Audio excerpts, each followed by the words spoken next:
I'm a cisgendered man. I identify as a non-binary individual using they, them pronouns. I'm still questioning what my gender is. I see myself as being non-binary.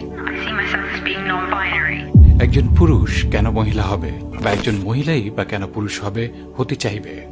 কেন এই ননসেন্সের পেছনে পুরো পশ্চিমা বিশ্ব কথিত liver West billions of dollar invest করবে? শুধু dollar ইনভেস্টই নয়, বরং যদি ডলারে কাজ না হয় তাহলে তারা ফোর্স ইমপ্লাই করছে। একটি সরল প্রশ্ন, ওয়াই? সরল এই প্রশ্নটির উত্তর মোটেও সরল কিছু নয়।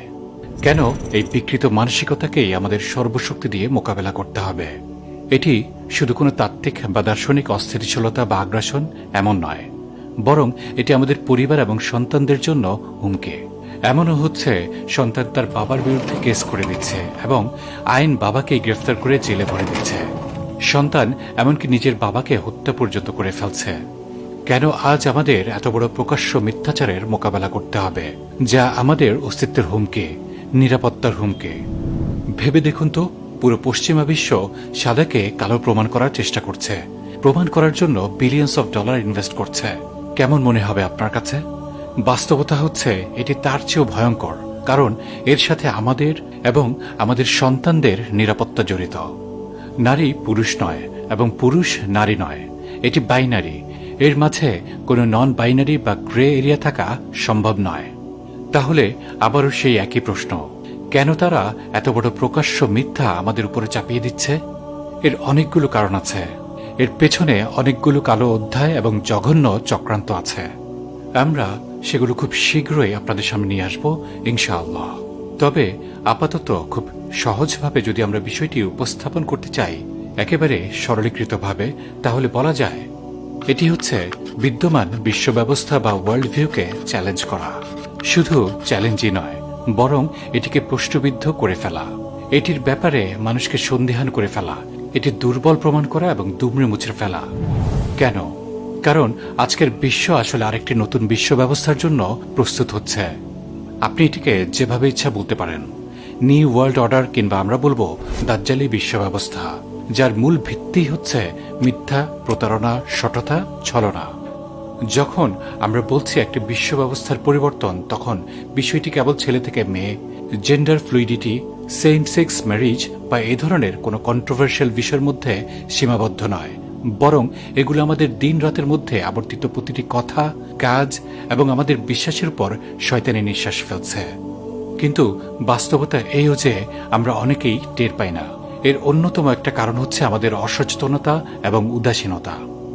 আরও একটি কারণ হচ্ছে আমাদের নোংরা স্বার্থপরতা।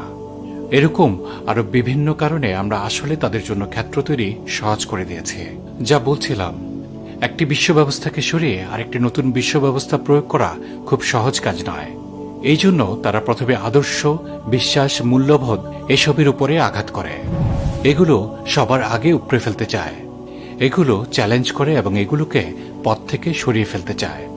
কারণ বাস্তবে দিন শেষে এগুলোই আমাদেরকে পরিবার, সমাজ, রাষ্ট্র এবং বিশ্ব পরিমণ্ডলে শক্ত ভিত্তির উপরে আদর্শিক মানদণ্ডের সাথে যাচাই করে নিজেদেরকে স্থিতিশীল রাখতে সহায়তা করে। যদিও আমরা আসলে ধর্মকে আমাদের বিশ্ব ব্যবস্থা থেকে আলাদা করে ফেলেছি তাদেরই চক্রান্ত অনুযায়ী, কিন্তু বাস্তবতা এই যে ধর্মই আজকের বিশ্ব ব্যবস্থা, রাজনীতি, দর্শন এবং এ জাতীয় সকল কিছুর আদি এবং মৌলিক উৎস। তারা জানে তাদের সামনে অনেক বড় চ্যালেঞ্জ হচ্ছে এই মৌলিক আদর্শসমূহ, যা মানুষের বুনিয়াদী এবং মানুষের সৃষ্টিগত ফিতরতের সাথে সামঞ্জস্যপূর্ণ। এই জন্য তারা সবার আগে এই মূল্যবোধ থেকে আমাদেরকে সরিয়ে ফেলতে চায়। এগুলোকে আমাদের সামনে সস্তা, মূল্যহীন প্রমাণ করতে চায়। আমাদের ধর্ম, বিশ্বাস এবং মূল্যবোধের উপর একের পর এক আক্রমণ চালাতেই থাকে, যেন আমরা আমাদের চোখের সামনে আমাদের আঁকড়ে ধরা আদর্শ, বিশ্বাসের অসহায়ত্ব এবং মাজলুম অবস্থা দেখে আস্তে আস্তে দুর্বল হয়ে পড়ি এবং ধীরে ধীরে আমাদের গ্রাউন্ড ছেড়ে দিতে থাকে।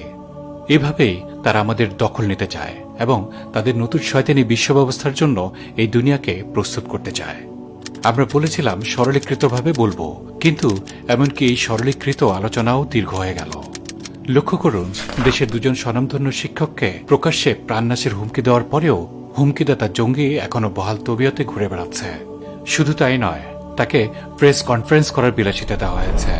অথচ এই জঙ্গি তার ফেসবুক থেকে কিভাবে অস্ত্র তৈরি করা যায় সে ব্যাপারে দিক নির্দেশনা দিয়ে থাকে। জন্য আমাদেরকে হত্যা করার জন্য প্রকাশ্যে ঘোষণা দিয়েছে। এই যে দেখেন, এই যে ছবি, এই যে আসিফ মাহতাব, এটা আমার ছবি এবং এটা আসিফ মাহতাব, দুইজনের মাথা কেটে চোখ বের করে বলতেছে যে ফুটবল খেলবে। এই ব্যাপারে দৈনিক আমার দেশে আলোচিত মতামত থেকে আমরা উদ্ধৃত করছি। গত 11 আগস্ট রাতে এক চমকপ্রদ ঘটনার জন্ম হয়। সাহারা চৌধুরী নামে সিলেট মেট্রোপলিটন বিশ্ববিদ্যালয়ের একজন শিক্ষার্থী অ্যান্টার্কটিকা চৌধুরী নামে তার নিজের একটি ফেসবুক অ্যাকাউন্ট থেকে ইন্ডিপেন্ডেন্ট ইউনিভার্সিটি অব বাংলাদেশের শিক্ষক ডক্টর মোহাম্মদ সরার হোসেন এবং মানারাত ইন্টারন্যাশনাল ইউনিভার্সিটির খণ্ডকালীন শিক্ষক আসিফ মাহতাব উৎসকে লক্ষ্য করে দুটি কার্টুন ক্যারিকেচার প্রকাশ করে। কার্টুনে তাদের প্রকাশ্য হত্যার হুমকি দেওয়া হয়।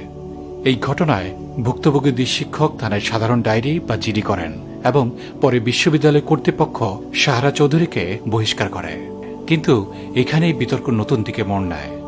সাহারা চৌধুরীর একটি অনলাইন ম্যানিফেস্টোতে পাশ্চাত্যের জঙ্গি গোষ্ঠীগুলোর আদলে সন্ত্রাসবাদকে তার রাজনৈতিক মতাদর্শ হিসেবে ঘোষণা করা হলেও কয়েকজন শিক্ষক, গবেষক, লেখক এবং আইনজীবী সহ বিভিন্ন শ্রেণী ও পেশার 162 জন নাগরিক একটি বিবৃতিতে হত্যার হুমকিদাতাকে সমর্থন করেন।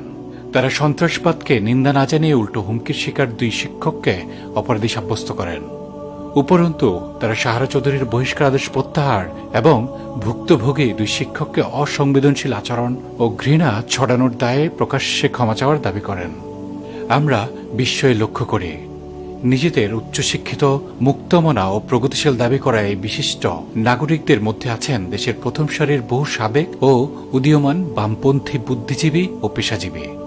অথচ তাদের কাউকেই কখনো মুসলিম সংখ্যাগরিষ্ঠ জনগণের অধিকার রক্ষায় দাঁড়াতে দেখা যায়নি। এবারও তারা হত্যার হুমকি পাওয়া শিক্ষকদের জীবন অধিকার রক্ষা না করে বরং হুমকিদাতার পক্ষ নিয়েছে এবং ভিকটিমদের উল্টো দোষারোপ করেছেন। ভিকটিম ব্লেমিং এর চেয়ে স্পষ্ট আর কোনো উদাহরণ কি হতে পারে? যেহেতু এই জঙ্গি বিকৃত আচরণ এবং শয়তানি আদর্শ বিশ্বাসের একজন সৈনিক যে ছেলে হয়ে নিজেকে মেয়ে মনে করে এবং মেয়ের সাথে মেয়ের বিয়েকে অধিকার মনে করে, যা আমরা উপরে আংশিক উল্লেখ করে এসেছি, সুতরাং সিস্টেম এই শয়তানের সৈনিককে বহাল তবিয়তে নিরাপদ রেখেছে। এক কথায় বলুন তো, পুরো বিষয়টি কি? পুরো বিষয়টি হচ্ছে একটি যুদ্ধ। আপনার বিরুদ্ধে, আমার বিরুদ্ধে, আমাদের বিরুদ্ধে, আমাদের সন্তানদের বিরুদ্ধে, আমাদের আদর্শ বিশ্বাস এবং মূল্যবোধের বিরুদ্ধে। এই মুহূর্তে কেউ যদি হুবহু এই জঙ্গির ভাষা এবং এই জঙ্গির উপস্থাপনা, তার কথা এবং তার কাজকে তার দিকেই ফিরিয়ে দেয়, সাথে সাথেই হয়তো তাকে গ্রেফতার করা হবে। দেখুন, আমরা বারবার বলেই যাচ্ছি, আমি, আপনি, আমরা একটি বিশ্বাসের দ্বন্দ্বের মুখোমুখি, একটি আদর্শিক সংঘাতের মুখোমুখি। আপনি, আমি এই সংঘাত এড়াতে চাইলেও সংঘাত আমাকে, আপনাকে ঠিকই খুঁজে নেবে, যেভাবে এই জঙ্গি দুজন শিক্ষককে খুঁজে নিয়েছে। আমরা আবারও বলছি, কেউ আমাদের জন্য এগিয়ে আসবে না। আপনাকেই আপনার নিজের পক্ষ তৈরি করে নিতে হবে, প্রস্তুতি গ্রহণ করতে হবে। আপনাকে জানতে হবে কে আপনার শত্রু, কে আপনার বন্ধু। আপনাকে এও জানতে হবে শত্রুর মোকাবেলায় আপনাকে কি কি প্রস্তুতি গ্রহণ করতে হবে। যদি এরপরে আপনি ভেবে নেন, হ্যাঁ, ভিডিওটা দেখলাম এবং ভুলে গেলাম, তাহলে নিশ্চয়ই আমাদের উপরে বিপর্যয় যা কিছু আসে তা আমাদের নিজেদের হাতের কামাই বটে।